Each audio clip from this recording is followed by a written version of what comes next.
There are mornings when I wake up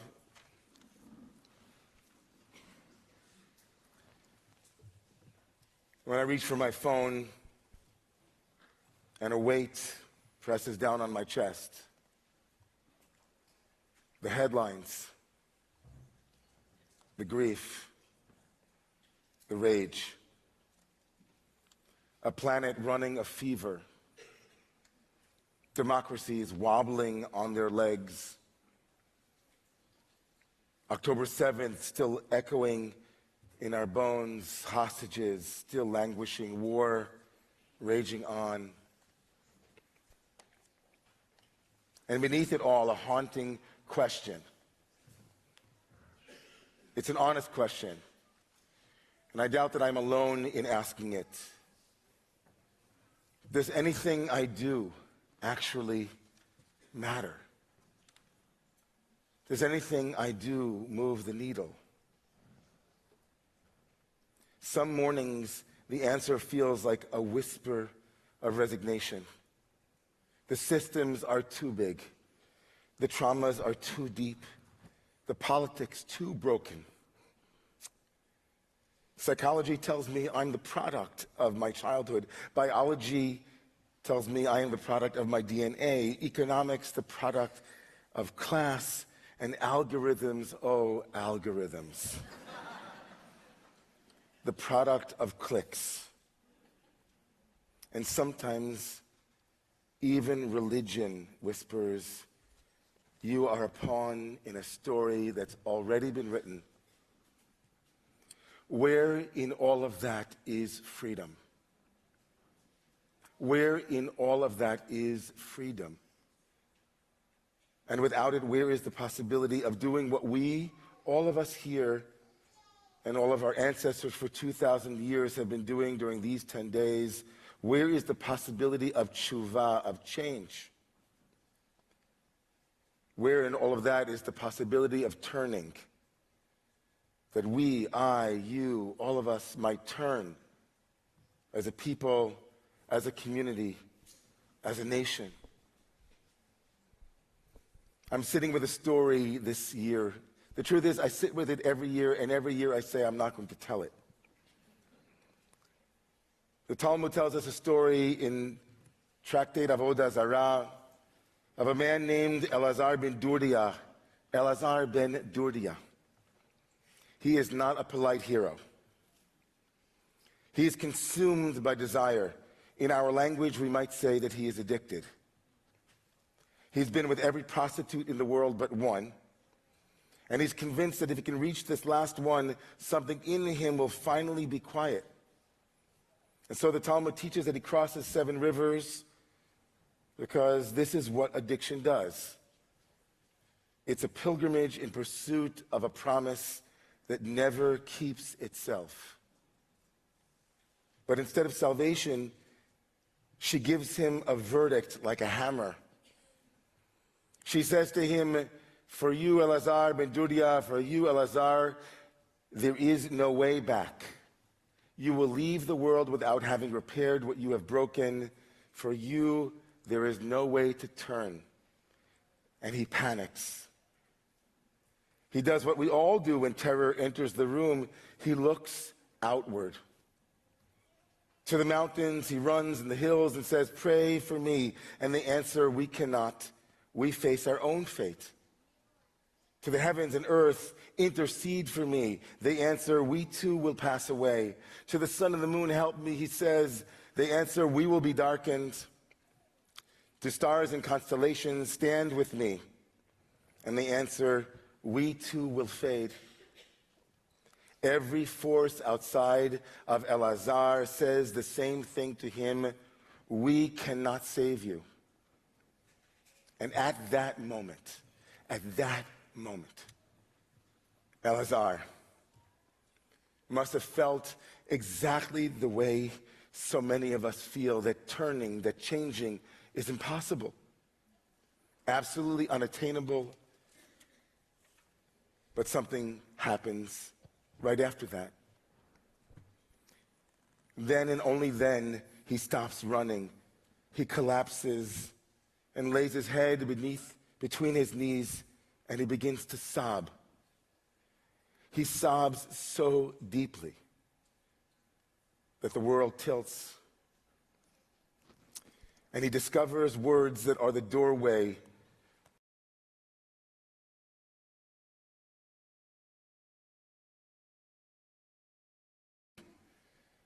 the matter hangs on no one else but me.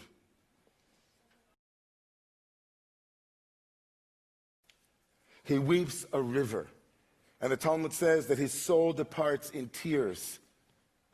And a bat kol, a heavenly voice, declares, Elazar, Rabbi Elazar, ben Durdia has earned life in the world to come. The man labeled irredeemable becomes a rabbi in the story. Because the one who knows the bottom, that's the one who can teach us about the first honest cry. That one is a rabbi in the truest sense. We may not share Elazar's compulsion, but we certainly know his emptiness, right? The Buddhists call it the hungry ghost. It sits beneath many respectable habits. It is not only the needle, the bottle, or the pill. It's the refresh of your news feed. It's the glow of the next email. It's the chase for applause. It's the fantasy of if only. It's addiction, friends. Not only to substances, but to certainty, to outrage, to productivity, to distraction, to fantasies that numb the ache of being alive. And just to be clear, addiction, I know, of course, is a medical diagnosis. I don't mean to diminish that or flatten every compulsion into the very same thing. Alcohol use disorder is not the same as compulsive gaming, even if they share certain features. By addiction here, I mean a pattern that shrinks our freedom, loss of control, and a felt compulsion to continue, a craving, and short-term relief with long-term costs. Continuing despite consequences and a life that narrows around the behavior. Addiction promises relief but delivers bondage. And yes, even productivity can function this way. Compulsive busyness that steals presence from the people we love and from God. Emotion that masquerades as meaning. But let me also say this with tenderness this morning. Our addictions are not born in a vacuum. They're often the scar tissue of wounds that we could not bear. The strategies that we learned to survive unbearable loneliness, fear, grief, or shame. We scroll because silence feels empty. We grasp for certainty because uncertainty feels like drowning to us. We chase productivity because stillness makes us confront the ache of our own worth. We don't numb ourselves because we're bad, but because we're hurting. Addiction, says the psychoanalytic tradition, is an attempt to master helplessness. Addiction is an attempt to master helplessness. It gives us an illusion of control when we feel none. The spiritual writer Gerald May called addiction the most powerful psychic enemy of our desire for God. Because, he writes, it teaches us to trust substitutes, what the prophets of old called idols, to fill a God-shaped hole. It was this longing that Elazar tries to fulfill by visiting prostitutes. And it's what we try to fulfill in our own ways, in various registers, in 1,000 different avenues. When the illusion of being fulfilled by our chosen anesthetic cracks, we may feel drowned in powerlessness. Why can't I stop? Why can't I change? That question itself is the key moment in the Elazar story and for us. The helplessness and the entanglement is what Rosh Hashanah dares us to face. In this season, together we answer Elazar's existential question, is tshuva, is turning possible? Can I change? Can we collectively change? In the face of the power of our compulsions and the forces of our world, are we really free? And the Torah's great compassion for us, the Torah's great compassion for us is to tell us, yes, you are more than your wound. You are not condemned to your coping. No heavenly decree makes a person righteous or wicked. You are not condemned by fate. Even within the various entanglements and thickets in our lives, Ein hadavar talui ela bi. The matter hangs on no one else but me. Can we say that together? Ein hadavar. Ein hadavar. Talui. Ela. Bi. Bi. The matter, the davar, is talui. It's hanging on no one else but on me. Be in me and on me. Friends, that freedom can be exhilarating. But let's be honest, it can also be terrifying to be that free, can't it? Freedom isn't a soft word. It means no one else can live my life. I can't blame anyone else for my choices. I am responsible. The matter depends on nothing but me. In the face of that terror, we, just like Elazar, we often move from a recognition that we are stuck to seeking answers outside of ourselves. When Elazar begs the mountains and the constellations to save him, it's a mirror, right? We too go looking for a way out. We look outward to specialists, to influencers, to ideologues, to pundits, hoping someone can relieve us of the dizzying anxiety of being free.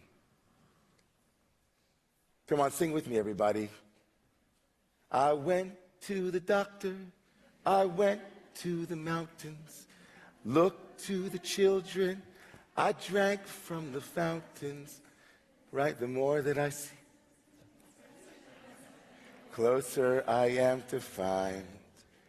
The less I seek my source for some definitive, the closer I am to find seeking some definitive. Man, that was the song of my 20s, my 30s. Because the Indigos knew what the Torah also knows. Isn't that amazing? Certainty is a drug. Certainty is a drug. It spares us the hard work and the risk of being truly free. And it also robs us of our lives. This is serious. The psychoanalyst Erich Fromm in 1941 wrote a book called Escape from Freedom. His claim was not about other people, it was about us. When freedom becomes unbearable, when our solitude and responsibility feel like a storm, we seek relief through authoritarianism, submitting to a leader who promises to carry the burden for us, through conformity, becoming what the crowd requires. We give up our freedom for the addiction to certainty. On parts of the right today, authoritarian movements offer a narcotic of simplicity. I, the great leader, alone can fix it. Blame the outsider, silence the critic, no room for conversation, and no space for certain, and trust me and only me. And on parts of the left, ideological absolutism offers the very same relief. Divide the world neatly into the pure and the impure, oppressed and oppressor. No nuance, no room for conversation. and no space for certain stories. And both of these are escapes from freedom. Both relieve anxiety at the price of responsibility, and both promise a clarity that spares us the trembling work of conscience. None of this is new to the Torah. In the book of Samuel, the people demand a king. Give us a king to judge us, they say, someone to carry the weight, to fight our battles. And God tells Samuel, they have not rejected you, they've rejected me. Wanting a king is wanting to be rid of the terror of freedom. Give me liberty or give me death. We are not only individuals with cravings, we are a society of addicts. We are a society of addicts. We are hooked on distraction. We're hooked on outrage. We're hooked on productivity as a socially approved altered state. We're hooked on tribe because belonging spares us the solitude of thinking for ourselves. We're hooked on algorithms that feed us only what we already believe. Democracy is terrifying. Democracy is terrifying. Precisely because it insists we live with those we do not understand, to compromise with those we distrust and accept outcomes we didn't choose. To make the tshuva that Elazar sought, the capacity for change that we all seek, we need to learn to embrace our radical freedom. Some of us in this room are bristling at this whole start with me teaching. Some of you are saying, I always blame myself first. Why should I start with me? It's them. They did it. When will they apologize? I won't go first. Maybe you're thinking, I'm not the problem. They are. But if you're anything like me, you know what it is to both blame yourself for things that aren't your fault and dodge responsibility for the things that are. They aren't mutually exclusive. I manage to do both before breakfast each day,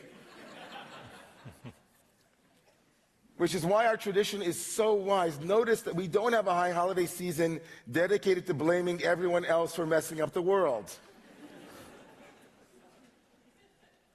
And we also don't have a high holiday season dedicated to self-loathing. Instead, we have a season of tshuva, of turning. The courage to name what is ours and the humility to know what isn't. I'll tell you something a little bit personal now. We've known each other for a while. In my early 20s, I found myself in the basements and social halls of 12-step programs here in New York. It wasn't because I was in recovery from any substance or what we usually would call addictions, but because I had just gone on a 5-year journey into the heart of a religious transformation. I was recovering from that, and I was on a healing journey. And I had a dear friend who was in recovery. And so he invited me to come to one of his meetings. And it was amazing. It was like Yom Kippur. The raw realness in the room. No BS. No small talk. No pretending everything is perfect. Just a radical vulnerability. A radical truth-telling. People naming their truth out loud. The shame and the craving and the relapses and the hope and the sticking in with it and staying with it. And I thought to myself, I remember, I knew the story of Elazar ben Dordia already from yeshiva, from my time as a rabbinical student, and I remember sitting in those rooms and thinking, this is where Elazar ben Dordia would be at home. His desperate sobbing, I'm crawling on your shores. His collapse, his realization that no mountain or star was going to save him, that's what recovery culture insists upon. Radical truth-telling. owning what is mine and letting go of what isn't. Judaism is not naive about the forces that shape our lives, nor about the help that we need. But the tradition is emphatic and clear about the past. The Midrash says, in God's own words, "Open for me like the eye of a needle, and I will open for you a gate wide enough for wagons. Pitchu li kepitcho shel machat." God says, make an opening this small, and from that I will expand. But that opening is ours alone to make.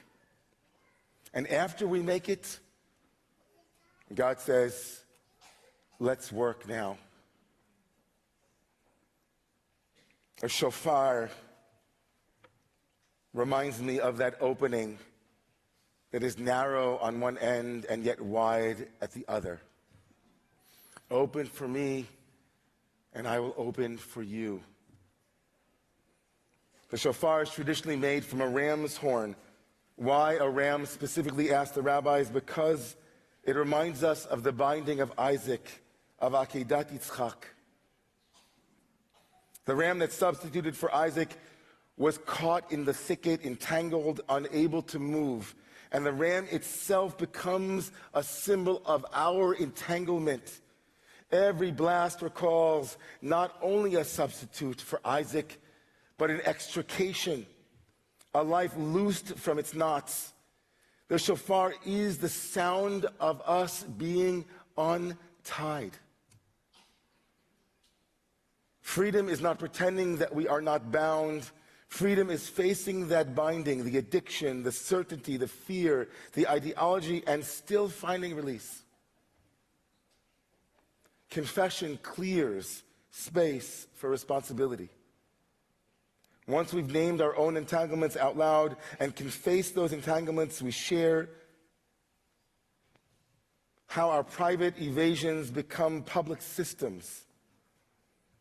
Democracy depends on this honesty, and so does community, and so does the human soul.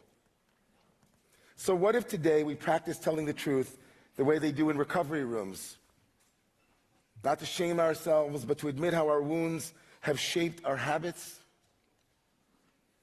Hello, my name is David, and I'm addicted to distraction, to checking my phone, to the little bursts of certainty that make me feel in control. Hello, my name is human being, and I'm addicted to being right, to proving my point, to hearing only those things that confirm what I already believe. Hello, my name is social media user, and I'm addicted to affirmation, to the likes and the comments and the dopamine drip that tells me I exist. Hello, my name is the crowd, and I'm addicted to simple stories of good and evil where one side is always right and the other always wrong. Hello, my name is the United States of America. And when I cannot face my history, I'm addicted to grievance, to guns, and to winning at all cost. Hello, my name is the world. And when I feel powerless in the face of complexity, I'm addicted to finding someone to blame. And too often, that means hating the Jews. There is tenderness in naming. The point is not shame. The point is to stop lying to ourselves. To say out loud, I am in a thicket. I'm entangled. I need help. And I have choices to make that no one else can make for me. There is no substitute for your voice. Let me say that again. There is no substitute for your voice. There is no substitute for your conscience. There is no substitute for your yes and your no. There is no substitute this November for your vote at the ballot. And that, my friends, And that, my friends, is why Rosh Hashanah places a horn in our hands and says, blow this. That is the sound of the shofar. The shofar is not a melody that you hum along with. It's not propaganda. It's not a slogan. It's a scream. It's a sob. It's the sound made of breath moving through bone.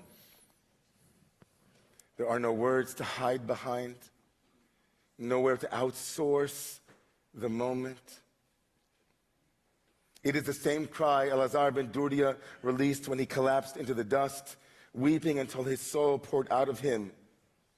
The shofar is his sob, carried across centuries, a broken, wordless sound that says, Ein hadavar talui ela bi, the matter depends on me.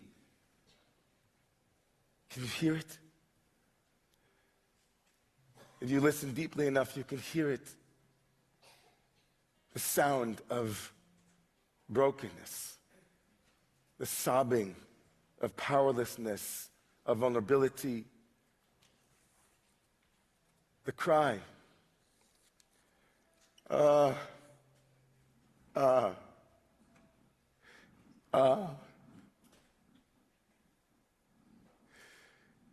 can't stop.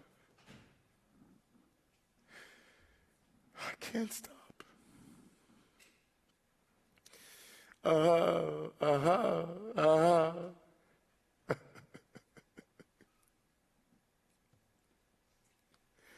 We can't stop. We can't stop.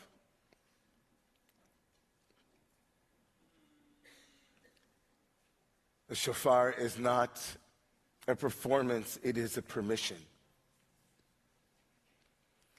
It is a permission to remember that it will not tell you what to choose, but that you can choose. And if we are, in fact, a society of those who are compelled, then the only question is not only what I will do, it is what we will build together in that radical vulnerability that emerges. We can build systems that feed our compulsions, outrage, platforms, and surveillance capital, a politics of contempt.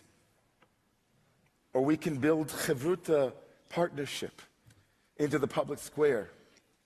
Spaces where we argue passionately and refuse to dehumanize. Spaces where facts matter and so do people. Spaces where we honor grief and therefore do not need to turn it into hatred. I think of Rachel Goldberg-Pollen, who has been crying since October 7th for her son Hirsch of blessed memory. In her grief, she refused despair. She pins a yellow patch to her chest and she travels and testifies and pleads and prays. She doesn't wait for mountains or stars or leaders to save her. She shows us what it means to say every day, Ein hadavar talui ela bi, the matter depends upon me. Or of Yotam Polizar of Yisrael, who insists on the humanity of all, prioritizing humanization and humanitarian aid to civilians in Gaza while also serving soldiers and victims of October 7th. He models what moral clarity looks like when it refuses the addiction to simple stories, to seeing faces and not categories, bringing relief where it is needed even when it is hard, and holding complexity without surrendering compassion. And we can all think of quieter heroes, teachers and parents, healthcare workers and chaplains, neighborhood organizers and first responders who don't wait for permission to be human. They do not outsource their conscience and they do not hand away their agency. They show up one real choice at a time. The world is aching for people who will not hand away their souls. The world is aching for people who will not hand away their souls. The Jewish people are aching for a community that can hold complexity without losing courage. And God is aching for partners. So what is the work in this room right now as we prepare to hear the shofar this morning? It certainly is not to memorize a perfect opinion that the rabbi said so that you can go and fight about it over lunch. It's not to leave you with an easy binary. It's to let the shofar break something open in you that needed breaking. When you hear the tikiyah, maybe you hear a rib cage opening. I'm alive. When you hear shvarim, maybe hear the threefold sigh of a heart that admits to its own cracks, I'm not okay, and I do not need to pretend it's all okay. When you hear teruah, maybe hear the staccato sobs of a world in withdrawal. I've been using certainty to avoid responsibility. I've been using rage to avoid my grief. And when you hear that last tekiyah gdolah, maybe imagine breath flowing the length of the horn, past the bends and the turns, out into the air, saying, I am free. I can choose. We can choose. We are not forever bound. If Elazar ben Durdia, lost, compulsive, convinced he was beyond redemption, could cry out from the truth and find a door, then so can we. If a ram tangled in a thicket could become the horn of our freedom, then so can we come out of our brambles. If a broken-hearted blast could open the palace doors, then so can we use the honest prayer in this room to open what has felt closed in us. Because say after me, Ein hadavar talui ela bi. The matter depends on no one else but me. And because of that, it is on all of us. It's on me. It's on you. It's on us. Aleinu.